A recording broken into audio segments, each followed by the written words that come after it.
Good evening. Tonight I want to talk to you about the topic of the Fellowship of Reconciliation. It's hard to imagine that out of a failed conference that took place in 1914 in Switzerland, that we could get one of the largest and most historic peace group that the world has ever seen. See, there was a conference that was called in Switzerland with one goal in mind, and that was to prevent World War One. But the conference had to be closed, and the reason that it was closed was because World War One broke out. Although the conference ultimately failed at its goal, it did bring two men together. And these two men, they were able to establish something that has changed the world since then. The Fellowship of Reconciliation. According to Robert Cooney in The Power of People, a railroad station in Germany, two of the participants in the Switzerland conference, Henry Hodgins, a Quaker, and Friedrich Sigmund Schultz, a German Lutheran, they pledged to find a way to work together and to accomplish this goal that they had, a goal of peace. Together they met in Cambridge with some others, and there they were able to establish what became the Fellowship of Reconciliation, which is the largest interfaith peace movement that the world has seen to date. The movement spread quickly across the world, with chapters being established in the United States and in other parts of the world quickly after, with one goal: to peacefully demonstrate against the war. They were opposed to it, but they wanted this to grow. The Fellowship of Reconciliation in the U.S. was founded a year after the initial conference in Cambridge in November 1915 at a conference in Garden City, Long Island. The Fellowship of Reconciliation didn't care what religion you were. They didn't care what nationality you were. What they cared about in the beginning and what they focused on was bringing about an end to World War One and peace, not only for their countries, but for the world. Henry Hodgkins of England and Sigmund Schultz of Germany determined not to let the war destroy their friendship.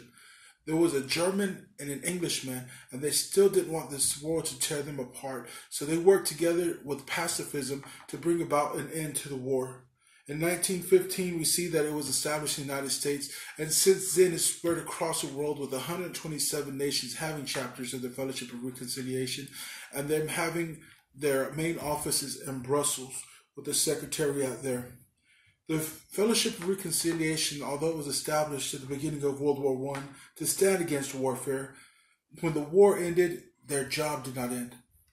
Their job and their goal was not to just see the war end, but to see peace across the nation and to see people treated fairly and evenly, regardless of their nationality.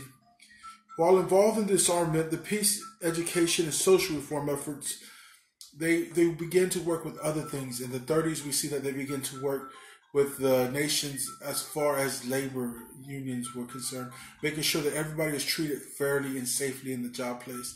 We see that then, subsequently, World War II came about. When World War II came about, they again continued their movement of peace.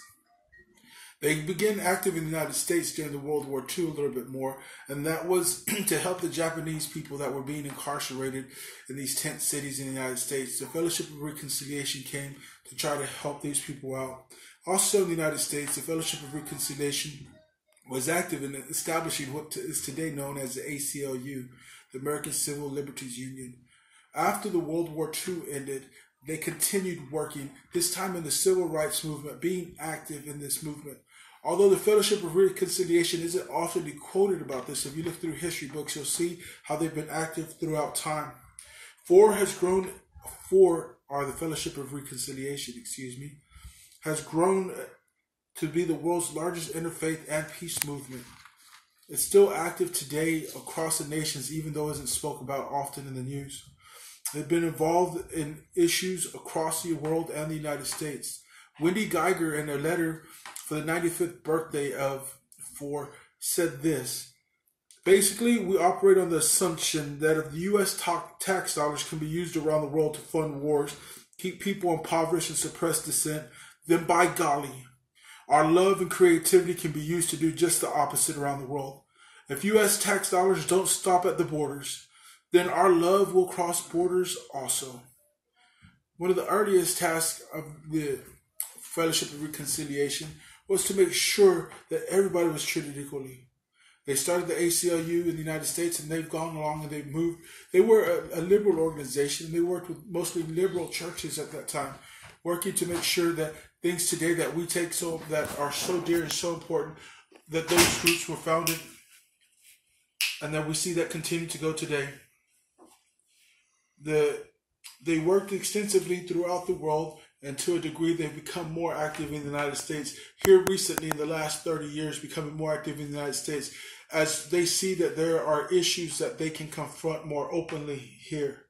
Although the Fellowship of Reconciliation is not one of the most spoken of or recognized peace organizations, it's not only the oldest, but it is active throughout the whole world. We see that according to Michael Westmoreland White, the Four's role in various nonviolent campaigns and peace efforts has not usually been widely noted. For instance, the role in the civil rights movement is mentioned in most history books, but seldom in any public celebration of the achievements of the struggle. But the Four and its members have never been about getting credit, but about experimenting with the power of love and nonviolence and forgiveness as a force for personal and social change. Four has always been in the shadows when there's things coming up, making sure that people are treated fairly, working towards a peaceful solution for the problems. They're a pacifist group. They work towards helping people to achieve peace and to feel loved. During the Persian Gulf War in the 90s, Four was there, helping the people in Iraq, trying to comfort them. After the war ended, the first Gulf War, Four was still there in Iraq, helping the people that were struggling, helping the people that had been in turmoil by this war.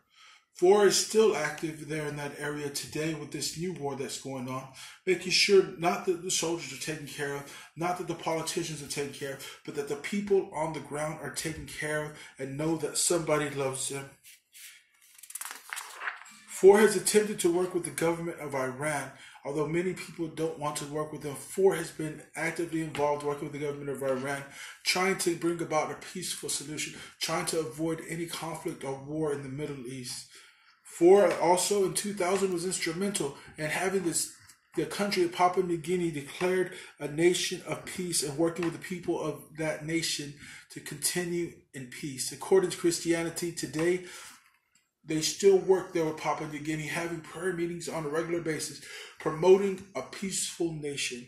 Four is considered the largest interfaith movement in the world as far as peace is concerned, but that didn't stop them from having some mistakes in their history. Early on, when they started, the Pentecostal movement was growing, and Paul Alexander wrote in his book, Peace to War, the early Pentecostals, especially the Assembly of God, were pacifists. But Four didn't involve them because Four was a more liberal group and didn't want to get involved with what was going on with the more conservative groups. The Pentecostal movement did not officially abandon pacifism until 1967, but there was little contact between Four and the Pentecostal movement or the conservative Christian groups, because at that time they were mostly liberal, mainline Christians who looked askance at the conservative groups. Today, there still is that division as Four works towards the rights of not just Christian people, but towards all people of all faiths, Muslims, Christians, Jewish people, agnostics, atheists. It doesn't matter. They're working towards peace. They work for the rights of lesbians, gays, the transgender people. And because of that, it continues to be a liberal Christian organization, inviting everybody to join them and to help, but at the same time having that roadblock there.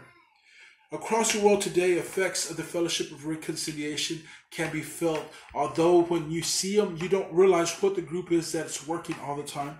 They're still there. Without many people recognizing them, without awards, without certificates, they continue to work.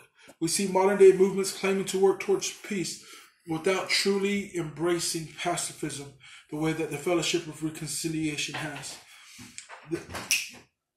The leaders of Four have been around, and they've had many famous members.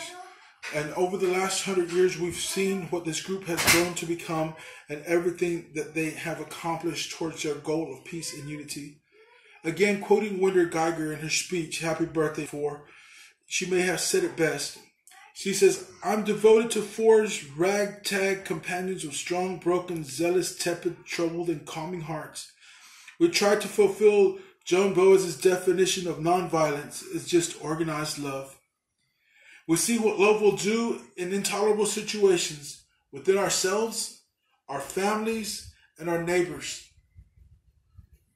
Whether they be down the street or across the world, we keep our hearts open and expanding when we're tempted to hate or reject.